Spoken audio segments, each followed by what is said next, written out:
biasa, semester ini saya dapat tugas untuk membawa materi mata kuliah Enterprise Architecture. Jadi Enterprise Architecture itu salah satu konsep bagaimana sebuah perusahaan itu dibangun sedemikian rupa, didesain sedemikian rupa sehingga perusahaan itu bisa bersaing. Nah, jadi teknologi berubah, berkembang itu karena sangat berdampak dan berpengaruh terhadap maju mundurnya sebuah perusahaan. Jadi sebetulnya bukan perusahaan aja, semua tatanan negara juga berdampak dari perkembangan teknologi digital yang saat ini sangat membumi, terutama perkembangan sosial media yang Anda rasakan itu menjadi salah satu fenomenal bahwa dengan sosial media kita bisa memanfaatkan untuk proses bisnis, proses digitalisasi perusahaan sehingga perusahaannya dikenal di seluruh kawasan dunia. Oke, jadi perusahaan yang bertahan adalah perusahaan yang mampu bersaing saat ini. Untuk bersaing berarti harus punya keunggulan kompetitif. Jadi bukan perusahaan aja. Anda sebagai mahasiswa nanti pada akhirnya jadi alumni, Anda berkiprah di perusahaan-perusahaan ataupun Anda berwira swasta atau membangun perusahaan itu selalu dituntut untuk merubah pola pikir Anda sehingga Anda bisa berkembang, bertahan di era yang harus semakin kompetitif. Entah perusahaan, entah perorangan, semua bersaing saat ini. Hanya perusahaan yang berkembang dan bisa beradaptasi dengan lingkungan global, perusahaan itu bisa berkembang, bertahan saat ini. Sebuah perusahaan akan mampu bersaing manakala tata kelola perusahaan itu dibangun dari desain atau rancangan dari arsitektur perusahaan yang dirancang sedemikian rupa. Oke ya, konsep arsitektur enterprise atau bahasa kita itu perusahaan. Jadi arsitektur itu bagaimana mendesain, bagaimana merancang, menyiapkan sebuah perusahaan sedemikian rupa dengan berbagai teknologi, dengan berbagai keunggulan kompetitif. Kita tahu bahwa di manajemen itu ada 5M yang harus kita manage. Yang pertama adalah sumber daya manusia, karena itu intelektual aset. Apa itu intelektual aset? Intelektual aset adalah harta kekayaan yang tidak ternilai. Ketika sebuah perusahaan dibangun oleh SDM yang kuat, itu menjadi keunggulan kompetitif dari perusahaan itu sehingga perusahaan bisa bersaing di manapun, di kapanpun. Produk apa yang diproduk atau dipasarkan adalah tetap manusianya. Jadi Anda sebagai mahasiswa, Anda disiapkan untuk punya pola pikir yang lebih cerdas di saat ini. Kalau mau bersaing berarti Anda skill Anda harus mumpuni, harus berani bersaing. Saingan Anda dalam mungkin lulusan universitas ternama, entah itu dari ITB, entah itu dari Harvard University. Anda walaupun kuliah di kabupaten kecil, tapi pola pikir Anda bagus, itu adalah keunggulan dari kompetitif SDM. Ingat pabrik saya itu luar biasa, banyak menghasilkan orang-orang ternama. Jadi Anda jangan putus asa. Salah satu keunggulan kompetitif dari SDM adalah self confidence. Apa itu self confidence? Self confidence adalah percaya diri. Percaya diri itu nomor satu. Intelektual aset itu dibangun oleh kepercayaan diri. Jelas ya? Oke, jadi Anda disiapkan untuk percaya diri, ditunjang dengan skill yang bagus, knowledge, pengetahuan Anda yang bagus, itu akan menghasilkan SDM yang kompetitif. Dan itu menjadi intelektual aset di perusahaan. Saya kalau mau rekrut karyawan, saya nggak perlu cantik sebetulnya. Tapi bagaimana mindsetnya itu bagus, bisa memberi kontribusi bagi perusahaan. Ya? Jadi sekali lagi bahwa Anda disiapkan untuk menjadi seorang yang maju ke depan. Pola pikir Anda harus kerja, melihat kondisi saat ini yang globalisasinya semakin kompetitif. Itu untuk membangun Anda. Oke, knowledge saya bahwa kita di semester ini akan saya bawa untuk membuka wawasan Anda bagaimana sebuah perusahaan itu dirancang sedemikian rupa sehingga siap menjadi perusahaan yang bersaing. Perusahaan saat ini sangat kompetitif. Coba lihat Anda ke kampus memakai produk otomotif, misalnya sepeda motor. Teman Anda ada pakai Yamaha, Honda, semua produk ada. Kita lihat perusahaannya. Coba lihat perusahaannya. Atau perusahaan leasingnya menjual produk otomotif itu. Si bersaing begitu. Marketingnya segencar. Sehingga kita dicuci dengan berbagai produk disajikan. Saat ini marketing atau perusahaan itu berjalan seolah didigitalisasi di dunia maya. Kita tiap hari dibuka TikTok di handphone Anda, muncul berbagai produk, orang berjualan, berbisnis. Perusahaan-perusahaan mengenalkan produknya, dan itu berbagai cara, berbagai metode, sehingga orang itu bisa bertransaksi. Dulu kalau kita mau beli baju itu ke mall, jauh ke Tanjung Karang, ke ibu kota provinsi Lampung, Anda dari sini. Tapi saat ini Anda di genggaman tangan Anda sudah tersedia aneka produk. Itu adalah perusahaan sedemikian membangun rancangan marketingnya sehingga produsen atau konsumen itu dengan sangat mudah membeli baju fashion, mobil, motor, semua online. Oke, yang nggak ada cuma nikah online kali ini ya. Ya, atau belum ada ya yang nikah online. Tapi pada dasarnya semua tantangan kehidupan bernegara, berbisnis di masyarakat pada saat ini berjalan di digitalisasi, perangkat yang namanya internet dengan aneka produknya, bisa ke sosial media, bisa juga mengelola perusahaan, semua online.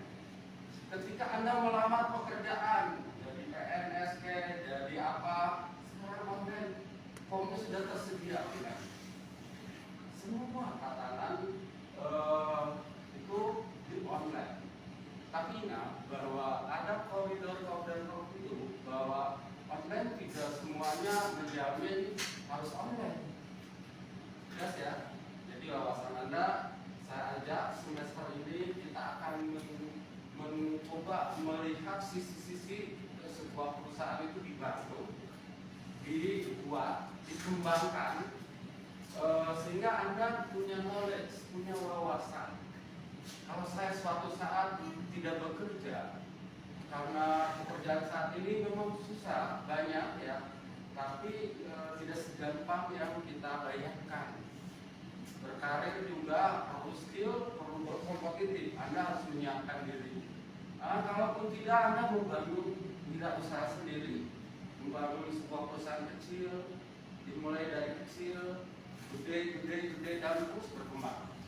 Tentu itu perlu atau memerlukan bagaimana Anda membangun bisnis Anda. Membangun perusahaan itu tidak semudah membalikan tangan.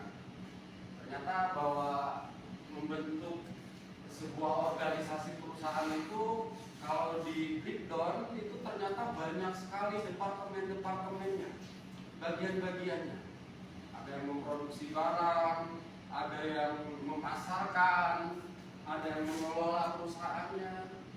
Itu semua kompleksitas di dalam sebuah perusahaan. Jadi perusahaan itu dibangun besar itu karena memang SDM-nya itu banyak. Nah, kalau SDM bisa diefektifkan dengan teknologi, misalnya teknologi IT saat ini bisa memasuki berbagai perusahaan. Jadi Anda kuliah di jurusan sistem informasi sangat tepat. Anda bisa berkibar di bidang apapun, perusahaan apapun, mau di rumah sakit, mau di pemerintahan, mau di swasta, luas sekali. Tinggal bagaimana menyiapkan kita untuk bersaing. Sekali lagi bahwa untuk bersaing kita perlu pelurunya. Apa pelurunya? Yang pertama diri kita dulu. Wawasan kita harus dibuka seluas ini. Ingat bahwa untuk bersaing tidak sekedar gimana ya, persiapan mentah-mentah ya kalah. Hanya harus pelurunya harus kuat. Apa pelurunya? Yang tadi pertama self confidence, percaya diri, knowledge, pengetahuan Anda, cara berpikir Anda itu dibuka. Anda harus suka luas, bisa bergaul, itu salah satu skill-skill yang modal Anda. Bukan hanya sekedar pintar. Alangkah banyaknya mahasiswa pintar. Di lapangan Anda bisa apa-apa. Kenapa? Karena cara berpikirnya, knowledge-nya. Ya, jadi mahasiswa yang support, organisasi aktif, itu untuk melatih Anda supaya Anda terbiasa berkomunikasi, berkolaborasi, bekerja sama, berkomunikasi sesama, baik dengan teman, dengan lembaga lain, dengan teman-teman mahasiswa di fakultas atau jurusan universitas lain. Anda coba membuka diri ya. Itulah intelektual aset. Sekali lagi bahwa di semester ini kita akan bagaimana membahas sebuah perusahaan itu ternyata dibangun dari rancangan yang bagus. Misalnya perusahaan dunia juga kelasnya kalau di browser ada Google, ada itu perusahaan-perusahaan yang luar biasa ya membangunnya. Oke.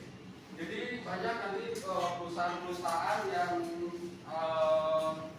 kalau dibangun dengan bagus, didesain dengan bagus, perusahaan itu siap bersaing, siap meraih keuntungan yang sangat luar biasa. Oke, kita lanjutkan jadi semester ini itu. Kali ini kita bahas kenapa, latar belakangnya kenapa ada mata kuliah ini. Pada Anda jurusan komputer, kita jurusan komputer nggak jauh-jauh, sekilas coding, sekilas programming, sekilas dunia ini. Tapi kenapa saya ajak untuk mengetahui bagaimana sebuah perusahaan didesain? Karena nanti di lapangannya Anda suka nggak suka akan punya perusahaan, mungkin punya bengkel, punya apa itu perusahaan. Atau Anda bekerja di perusahaan, atau Anda bekerja di pemerintah. Makanya di kuliah Anda disisipkan materi apa? Misalnya ada e-government, bagaimana tata kelola pemerintah. Ada e-commerce, bagaimana sebuah perusahaan itu bisa proses bisnisnya seperti apa di dalam tatanan globalisasi saat ini, yang semua serba digital. Oke ya, kita hari ini latar belakangnya jelas bahwa sebuah sistem informasi perusahaan atau desain perusahaan itu pada dasarnya kalau kita lihat rumit ya rumit juga. Karena kalau perusahaan semakin besar, itu ternyata banyak sekali sisi-sisi yang harus disiapkan. Nah, misalnya SDM-nya, bagaimana mengelola keuangannya, bagaimana mengelola pemasaran, bagaimana mengelola. Sekarang ada konsep customer relation management. Apa itu? Bahwa sebuah perusahaan itu harus menjaga hubungan baik dengan pelanggannya, dengan buyer, dengan produsen, dengan pemasok, dengan pemerintahan. Jadi perusahaan harus juga mengurus legalitasnya dengan jelas. Nah itu semua rumit, di dalam rumitnya kompleks. Jadi banyak sekali yang harus disiapkan. Oke, itu latar belakangnya kenapa kita harus paham. Kita sebagai IT, sebagai ahli-ahli komputer, belajar komputasi, belajar digitalisasi, belajar multimedia, belajar network engineering system. Itu semua untuk apa? Kalau di lapangan kita tidak paham medannya seperti apa. Dunia kita di luar nanti agar lulus bersinggungan dengan perusahaan. Kalau Anda pewaris tahta atau punya perusahaan diwariskan, kalau Anda tidak paham perusahaan, hancur perusahaan. Jelas ya. Makanya yang lebih baik adalah Anda jadi diri Anda. Sekarang generasi Z itu adalah generasi yang punya bisnis. Anak muda seperti Anda sudah punya bisnis, jualan kopi, jualan teh, nah lampunya mati. Ini seru juga ini. Gak apa-apa dibuka aja ya. Waduh, terus kita buka aja. Gak apa-apa. Mati lampu. Mati lampu atau gimana? Hidup lagi. Oke, hasilnya beda. Nggak apa-apa, nggak jadi kendala. Karena kita di sesi pertemuan pertama adalah saya ingin membuka wawasan Anda bahwa kita di belajar itu banyak sekali yang harus dipelajari di jurusan Anda. Jurusan sistem informasi itu strategis, jadi sangat bagus untuk membuat perusahaan yang lebih baik dalam konteks globalisasi yang lebih luas. Waduh, gimana ya? Padahal saya sudah menyiapkan model arsitek perusahaan. Ini penting. Kenapa? Di semester awal itu Anda harus tahu dulu kalau belajar kuliah apa itu harus tahu ini untuk apa sih mata kuliah. Saya kadang sedih lihat teman-teman mahasiswa, kamu kuliah apa? Dosennya aja nggak paham.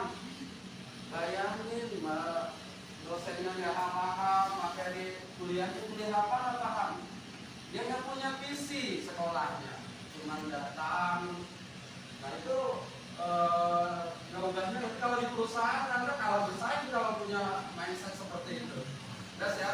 Jadi Anda harus punya visi, harus punya rencana, mendesain atau arsitek itu pada dasarnya memikirkan banyak hal sehingga sebuah perusahaan itu dibangun jadi bagus.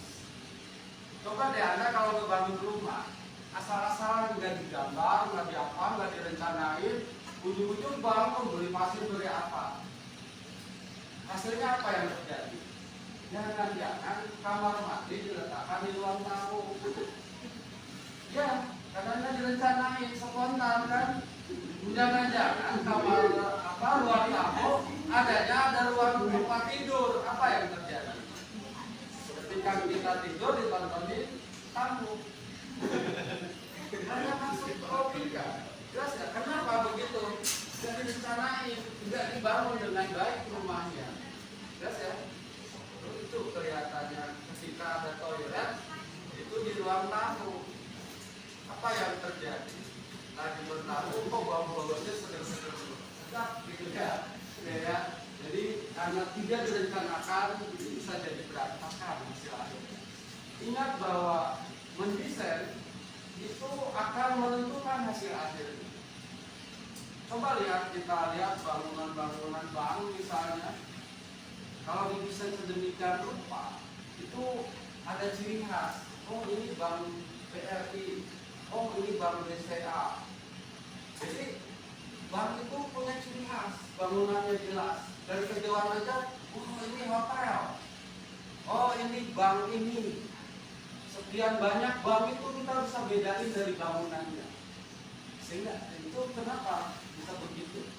Karena didesain, dibuat dulu blueprint. Apa itu blueprint? Blueprint adalah gambaran global di atas kertas atau digital, di atas file.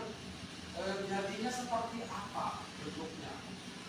Maka lihat dari luar, eksteriornya seperti apa, di dalamnya ada ruangan apa aja, lobby di mana, tempat teller di mana, orang yang mengelola keuangan di back office-nya seperti apa. Itu dipikirkan semua, didesain sedemikian rupa sehingga karyawannya pun nyaman bekerja di bangunan itu.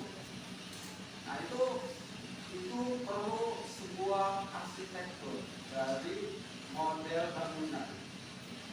Manajemen perusahaan juga sama, perlu didesain bagian keuangan, divisinya seperti apa, strukturnya gimana. Merekrut karyawan ke sembarangan. Oh, saat di perusahaan ini butuh tenaga marketing, cari dulu manajernya siapa, stafnya, terus dirancang targetnya. Kamu bekerja di sini 7 hari dalam seminggu atau 6 hari dalam seminggu, libur hari Minggu. Ditarget semua karyawan. Bagian marketing. Semester ini harus dapat omset sekian. Itu bagian dari bagaimana planning organisasi, manajemen aja, tata kelola perusahaan juga memerlukan rancangan yang sedemikian rupa. Oke ya, kita lihat bahwa banyak perusahaan gede, yang malah dari kecil dibangun dari gede bangkrut. Kenapa? Kita lihat banyak perusahaan bangkrut. Atau ada membuka peluang usaha, tapi ketika usahanya jalan, nggak lama bangkrut. Karena nggak didesain, nggak dirancang, nggak dipikirkan. Banyak perusahaan sini datang, cuma awalnya aja laku, sudah itu orang nggak datang lagi. Nah itu kenapa? Karena nggak ada riset pasar, nggak ada melihat. Nah, misalnya wilayah sini masyarakatnya seperti apa, kira-kira gitu ya. Oke, jadi sekali lagi penting bahwa mendesain, merencanakan atau merancang model apapun, baik manajemen, baik perusahaan itu terdiri dari berbagai departemen. Sedemikian kompleksnya sebuah perusahaan, kalau nggak didesain dengan baik berantakan, nggak akan bertahan lama. Jangankan untuk bersaing, mengelola perusahaannya aja acak-acakan pasti, karena tidak dirancang sedemikian rupa. Oke, sebelum lanjut, kira-kira ada di sini yang sudah jadi karyawan atau punya bisnis sendiri di rumah? Siapa sini? Atau hanya anak mami semua? Saya punya Pak perusahaan namanya Bapakku. Apa-apa minta ke bapak, apa-apa minta ke emak. Nah, ada tuh. Atau ada yang sudah punya, saya pilih sepeda, saya bisnis dulu, jualan telur, jualan ayam. Ada nggak yang punya mindset seperti ini? Saya pikir, Anda jangan gengsi ya. Perusahaan besar terakhir itu dari kecil. Coba lihat di Indonesia banyak. Dari jualan telur, punya perusahaannya banyak. Kenapa? Karena melatih cara berpikir kita bahwa perusahaan besar itu dibentuk dari kecil, berproses, dan prosesnya ini ternyata unik. Anda bisa lebih mendewasakan Anda untuk lebih memahami lagi, lebih bisa siap. Oke, kira-kira gitu ya. Ada ya? Nggak ada semua. Jualan, saya punya warung Pak, warungnya kecil. Kita bukan kecil besarnya ya. Sesuatu itu besar kalau acak-acakan percuma. Tapi kalau kecil terkelola dengan baik, Anda bisa mengelola kecil aja baik. Mungkin di perusahaan lebih gede, Anda akan lebih baik lagi. Oke. Iya, lanjut. Kalau kesiangan dipakai satunya ya, yang kayak ini. Oke. Ada yang ditanyakan sebelum lanjut? Jadi itu latar belakangnya ya, bahwa kompleksitas sebuah perusahaan itu ternyata banyak hal yang harus dipikirkan. Sehingga kalau Anda merancang perusahaan, blueprint